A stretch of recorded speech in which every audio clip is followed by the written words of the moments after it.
சொல்லாத சோகத்தையும் மனசுக்குள்ள மறைச்சேன்.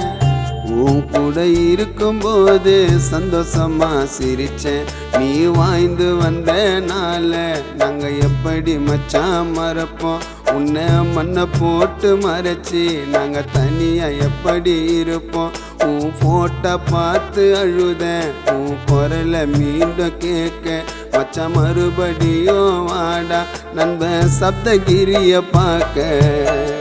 வாழாம பாதியில மண்ணுக்கு எதுக்கு போன? குடும்பத்தை மறந்து விட்டு தெய்வமாக ஆன.